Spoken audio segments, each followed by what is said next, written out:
My name is Neville Sanjana. I'm a biologist at New York University and the New York Genome Center, and I've been challenged today to teach one concept in 5 levels of increasing complexity. My topic is CRISPR. CRISPR is a new area of biomedical science that enables gene editing, and it's helping us understand the genetic basis of many diseases like autism or cancer. I think today everyone can leave with understanding something about CRISPR at some level. Hey Tegan, do you know what we're here to talk about today? Science. We are here to talk about science. We're here to talk about something called CRISPR. Have you heard of that? No. CRISPR is a tool that scientists are using to edit or change genomes. Do you know what a genome is? No. It's kind of like an instruction manual. The instruction manual that makes you who you are. Sometimes there's mistakes in the instruction manual, like people get sick. Like allergies? Like allergies. Do you have friends at school that have allergies? Well, I have allergies with penicillin and azithromycin. They're a type of medicine. It's good that you actually know exactly what you're allergic to. For people that have really severe allergies, we could erase where in that big instruction manual where they have those allergies and maybe make it so that they don't have those allergies anymore. Blowing my mind. Do you know what CRISPR is? Absolutely not. No, Okay. not at all. CRISPR is a way to edit the genome. Do you know what a genome is? Yeah, it's the DNA. DNA is kind of the language that the genome is written in, and the genome itself is an instruction manual that describes how to make you, how tall you should be, what color hair you have, or what color eyes you have. So what CRISPR is, and an easy way to think about it, it's like a molecular pair of scissors that can go through that long, long genome and find specific places, make small cuts, and edit it. What do you think about being able to edit genomes? It's actually kind of cool because then you could can't you technically change things about a person if you edit the DNA? Sure. So how do we determine what's the right uses then? I don't think it should be used for almost cosmetology reasons, Okay. or like for people just to be like, oh, I want to be 5'6" instead of 5'4", or like reasons that aren't necessarily the most important. I just think if it could genuinely help someone, like if someone had cancer and there was a way to fix it or like slow down the growth. So a lot of the work that we do in my lab is about being engineers of DNA. We try and look to see what mutations cause diseases and to see if when we change those mutations, if we can take a sick cell or organism and make it healthy again. Couldn't you technically, because the P53, when it's defected, that's what causes cancers? P53 is the most common mutation in cancer. That's right, yeah. That's a great idea, actually, to use CRISPR to target tumor cells and restore P53, to fix that mutation, so to make that cut with these scissors and fix it. Have you heard about CRISPR? Yes, this revolutionary gene editing tool. I know there have been previous gene editing tools, but CRISPR is more revolutionary in that it's more precise and a little bit more affordable. Do you know how CRISPR works? So it works where you have this this Cas9 complex and Protein, Cas9 yes, protein? Cas9 protein complex along with something called a guide RNA. That's right. And that RNA will basically tell this protein where to go and what gene to sort of cut out. Right, and this is what makes the CRISPR system very programmable, is Right. that the little piece of guide RNA is easy to make. Right. We can program CRISPR to go to many different places in the genome quite easily. From what I've heard, they're like close to almost curing muscular dystrophy with it. But there's a lot of, I guess, ethical issues that come up with it too. One of the really nice things actually about CRISPR is that we can use it in human cells. You know, if you ask most people, should you use it to cure cancer? Most people would say, yeah, those are good uses. But there are other areas that are a little bit more problematic, like editing the germline, which Right. means something that could be passed on. Ethics-wise, a lot of people will have that natural reaction of fear against something new because it has a lot of potential and we just don't know where it can take us yet. It was sort of similar to like when people started doing in vitro fertilization. Test tube babies. Test tube babies. That was the kind of scare term, yeah. Exactly. But now we see it's perfectly fine as long, it's regulated and plenty of people. I know some people who came up from that. So there's been a lot of talk about using CRISPR for gene editing in humans, and that can be a controversial thing, I think, very naturally. There's many aspects of ethics that need to be looked at. Firstly, if we're talking about using CRISPR, are we using it in somatic cells, such as T cells, or are we using it in embryos or germ stem cells? And the issue with that is now you're modifying the genome at a germline level. Any unintended consequences could go forward many generations, you're saying, with germline editing. Sure, there's unintended consequences, but there's also lack of consent. If you are not around, you can't consent. Exactly, Right. so these future generations or products of CRISPR, they can't consent. Another, I think, ethical component is if CRISPR does make it to market, who will have access to it? Is it going to be cost prohibitive?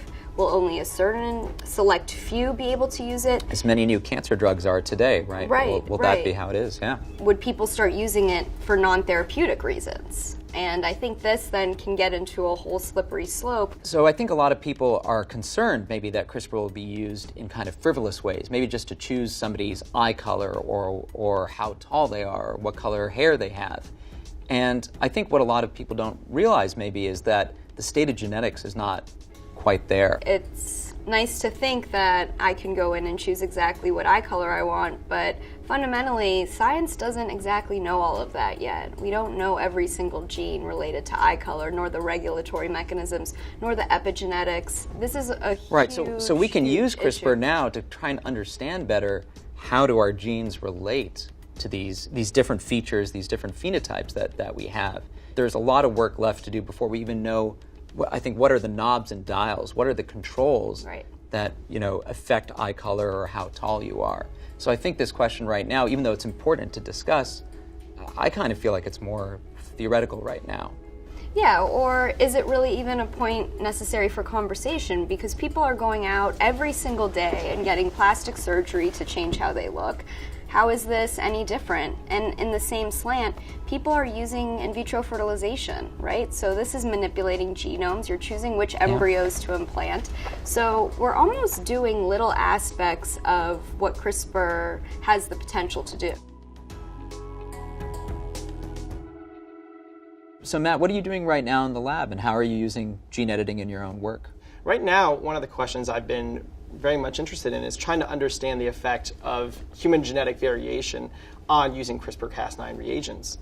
Because you and I, just sitting here, differ in millions of different locations within our genome. We use these guide RNAs, which are 20 base pairs, and we match it to different places in the genome. But what if there's a mutation at that site? And how does that affect? A mutation that's different between you and me. It's the same site, but there's a slight difference in the DNA between you and me. Exactly. Let's say in you it's a perfect match, and in me there's one that's actually a mismatch. And how does that affect things in the lab? Because maybe it won't be as efficient, it won't be able to bring Cas9 to the correct site and cut there. So when people are using CRISPR now in the lab, are they really sequencing the exact cell type they use? Reading out the genome of that cell before they use CRISPR? Not many do that. It would ultimately be the best way to do it for sure, because the reference genome that was published in 2001 was kind of just one person's genome. And as we know very well from sequencing many different individuals, there are a lot of differences.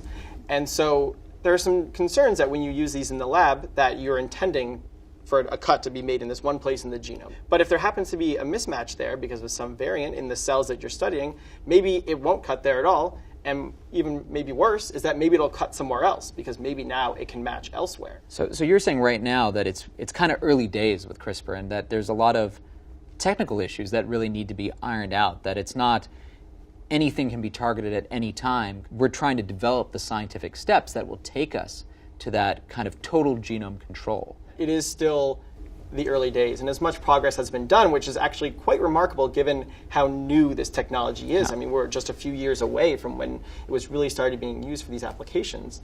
However, having said that, it holds a lot of potential and I think can get there, but there's still a lot of issues and concerns that need to be worked out. I was going to say that a lot of what inspired me to get into bioengineering are movies like Jurassic Park, which both shows the good and the bad sides of manipulating the nature around us. And so maybe it's a bit of a silly question, but what do you think in our lifetime will we see something like Jurassic Park where humans have actually engineered different animals? Anything is possible. I'm not sure that we will see that in our lifetimes, but I would be very excited to attend Jurassic Park if that were the case. Having said that, I do think that CRISPR-Cas9 does have a lot of potential to do things that are kind of out of the box. In the past few years, we've been able to tackle ideas that people didn't even think were possible before that. More than anything, CRISPR has created a whole open field of opportunities.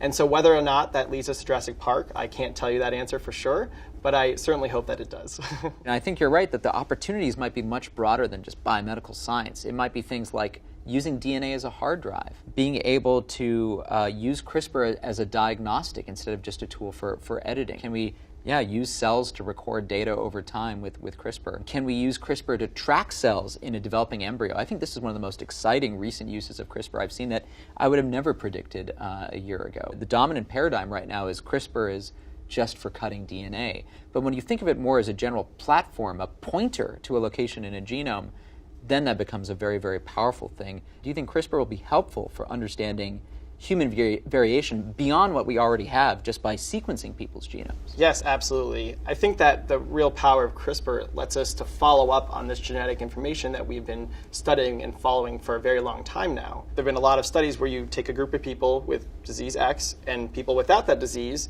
and you see if any mutations seem to be preferentially in the group with the disease and kind of absent in the group without the disease. People have observed these differences, but what you're saying is with CRISPR, we can now test, is this causal, this factor? Mm-hmm. If we make this mutation, does it cause the disease? Does it either create sickle cell anemia or ameliorate sickle cell anemia and prevent it? Do you think we'll ever be at a place where, based on looking at someone's genome and these kinds of CRISPR functional screens, we can predict what kinds of diseases these people might get 10, 20 years in the future?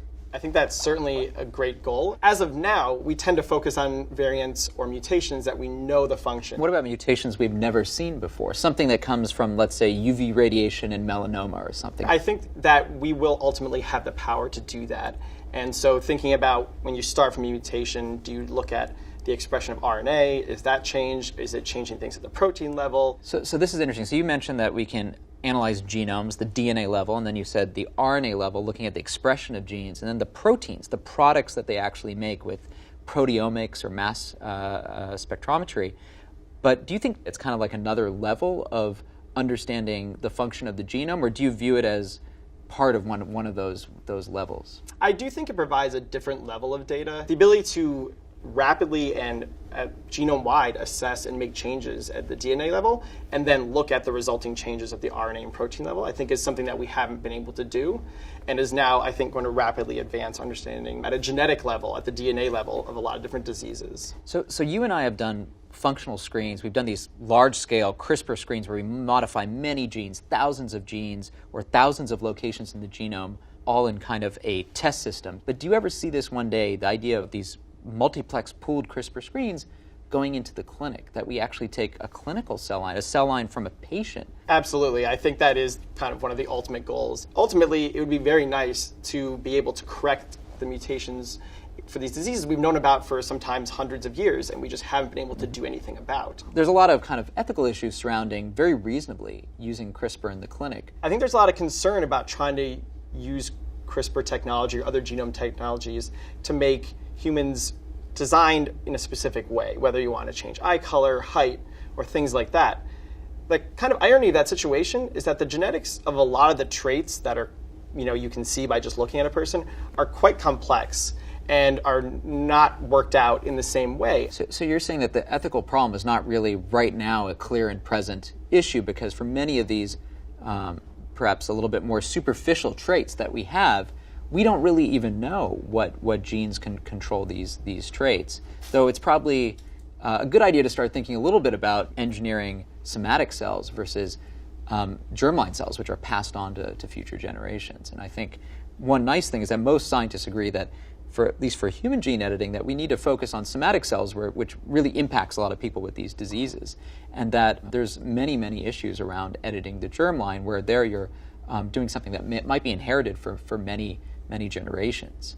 So it's kind of an interesting misconception that people think that CRISPR is just one thing, just one enzyme, Cas9. I think that's a really great point, and that speaks to just how fast this technology is developing, because it started with us just knowing about Cas9, but in just one Cas9, right? S. pyogenes Cas9 was kind of the first one used for gene editing in human cells. Exactly. And just in the past few years, this this toolbox has now been expanded well past that. For example, you can look into other different species of bacteria to find Cas9. So Cas9 is over many different species. It's over a tremendous amount of bacteria. And so you had referenced Strep pyogenes Cas9. Well, if you look into Staphylococcus aureus, you can also find Cas9, and that Cas9 is just slightly different. It can target different regions of the genome, and so that opens up a whole new set of possibilities in terms of genome editing. So it increases the targetable space within the human genome. You can target more regions that you couldn't with that first Cas9. And what I find actually is a really interesting thing is that there's this huge metagenomic diversity of different CRISPR systems, and most of them are really just not even well characterized yet. And I think the best example of that, we were talking about it earlier, is this new RNA targeting CRISPR. So instead of cutting DNA, it targets RNA. And I think this is just one example of a complete paradigm shift. I don't think anyone had necessarily predicted at the beginning that this would be one of the things that just was created and existed in nature, and it just took some time for people to uncover it. I think it's a good example of why it's important actually to fund basic science, because you sometimes, when you start out down a certain path, you never know where you're going to end up in the end. The more research that can be done in this area can really unleash new possibilities, finding new things, different versions of Cas9, or other things that function like Cas9, or things completely different that at this moment I can't even think of. The possibilities are endless, to be a little cliche about it. No, literally, I think they are endless, for sure. I think it's great for people of all ages to understand CRISPR and at least a little bit about genome engineering, because so much of the world today revolves around biology. Also, there's something about self-understanding. We really want to understand ourselves and what makes up ourselves. And CRISPR and gene editing is another way to get at what is the substance underlying us.